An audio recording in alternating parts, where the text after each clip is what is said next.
أعوذ بالله من الشيطان الرجيم. بسم الله الرحمن الرحيم. Assalamualaikum warahmatullahi wabarakatuh. A'udzu billahi minasyaitonir rajim. Bismillahirrahmanirrahim. Alhamdulillahi rabbil alamin. Wa bihi nasta'inu ala umuri dunya waddin. Wassalatu wassalamu ala sayyidina Muhammadin wa ala alihi wa sahbihi ajma'in. Amma ba'd. Saudaraku rahimakumullah, sholat adalah zikir, munajat, dan doa kepada Allah Subhanahu wa Ta'ala. Di dalam sholat, kita tak hanya diperintahkan untuk mengagungkan Allah, tapi juga dianjurkan untuk memperbanyak doa. Sebagaimana makna sholat itu sendiri, yang artinya adalah doa. Lantas, mana saja tempat yang dianjurkan untuk berdoa di dalam sholat? Berikut kami sebutkan 7 tempat berdoa di dalam sholat, sesuai dengan petunjuk sunnah Nabi Sallallahu Alaihi Wasallam, baik untuk sholat wajib dan juga sholat sunnah. Semoga memberi manfaat untuk kita semuanya. Amin ya Rabbal Alamin. 1. Setelah takbiratul ihram atau pada saat membaca doa iftitah. Di tempat ini kita dianjurkan untuk berdoa dengan doa-doa iftitah sebagaimana yang maksur dari Nabi Sallallahu Alaihi Wasallam.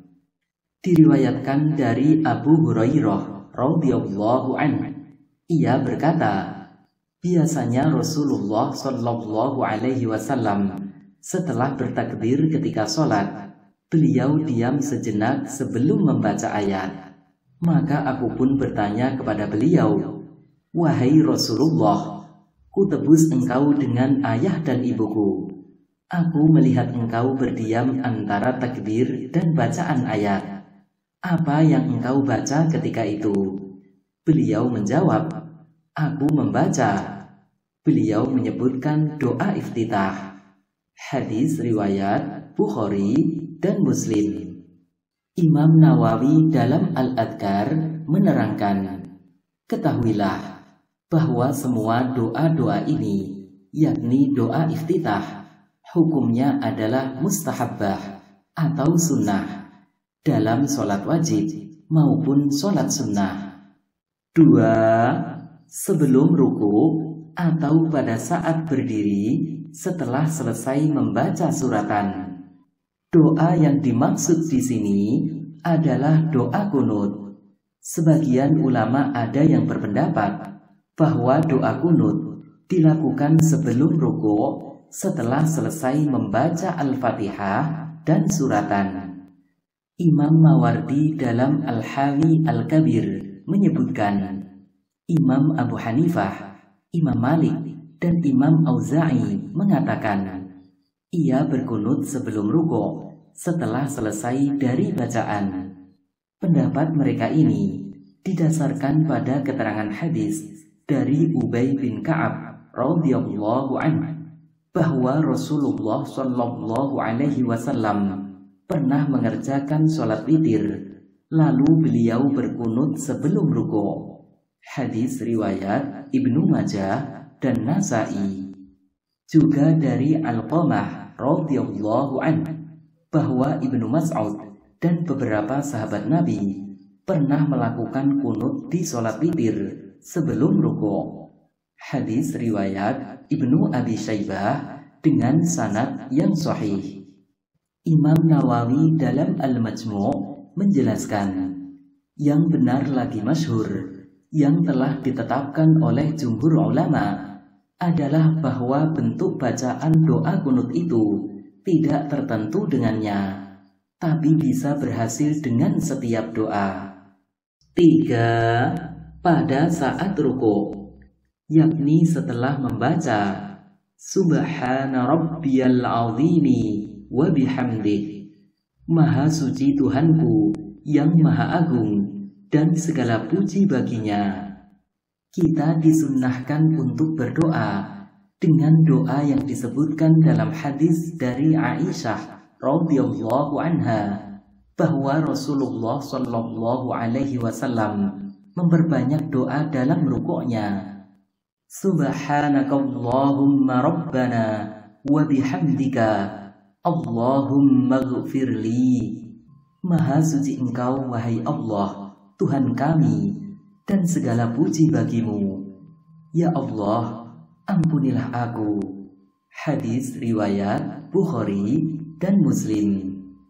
Imam Bukhari rahimahullah memasukkan hadis ini dalam kitab sahihnya dalam bab doa di dalam ruku.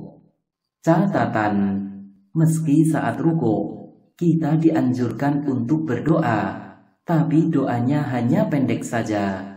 Sebab pada asalnya ruku adalah tempat untuk mengagungkan Allah, sebagaimana diterangkan dalam sabda Nabi Shallallahu Alaihi Wasallam.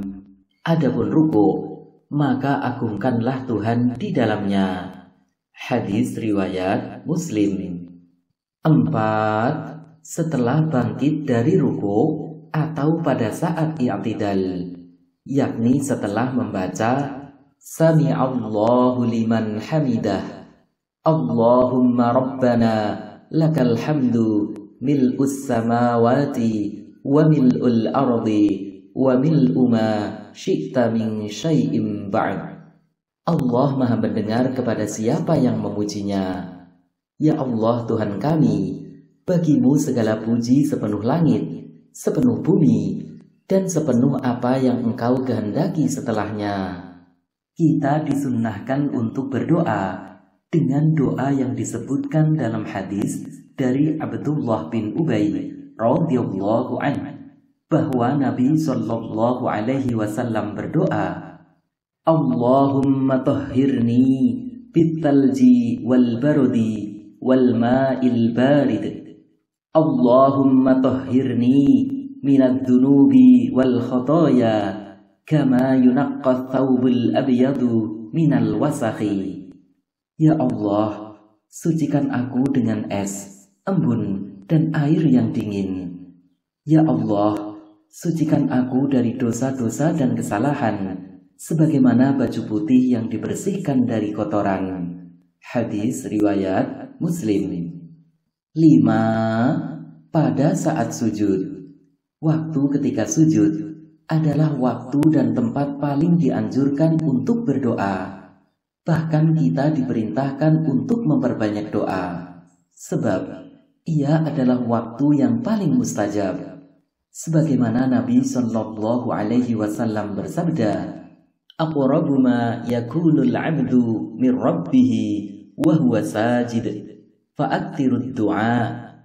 Waktu paling dekatnya seorang hamba dengan Tuhannya adalah ketika ia sujud, maka perbanyaklah berdoa ketika sujud.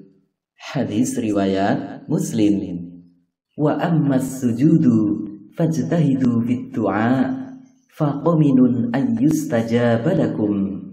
Dan adapun sujud, maka bersungguh-sungguhlah kalian dalam berdoa, karena lebih mustajab dikabulkan untuk kalian. Hadis riwayat Muslim.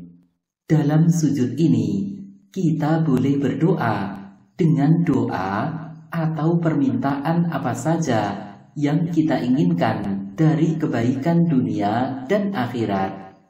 Jadi, tidak terbatas pada doa yang maksur dari Nabi saja, tapi kita boleh membuat atau merangkai doa sendiri, asal doanya tidak mengandung suatu dosa dan diucapkan dengan bahasa Arab. Keterangan, doa dalam sujud ini baiknya dibaca setelah membaca tasbih dan tahmid. 6. Saat duduk di antara dua sujud. Di tempat ini, kita disunnahkan untuk berdoa. Salah satunya dengan doa yang telah masyhur berikut ini. Rabbil firli warhamni wajburni warfa'ni warzuqni wahdini wa'afini wa'fu anni. Ya Allah, ampunilah aku, kasihilah aku, cukupilah kekuranganku, angkatlah derajatku, berilah aku rezeki, tunjukilah aku, selamatkanlah aku, dan maafkanlah aku. Imam Nawawi dalam Al-Majmu' menyebutkan, penulis Tatimah berkata, tidak harus dengan doa ini, akan tetapi doa apa saja yang dibaca, maka ia sudah sesuai dengan sunnah. Akan tetapi, menggunakan yang ada di dalam hadis ini lebih utama. 7. Setelah tasyahud akhir sebelum uluk salam.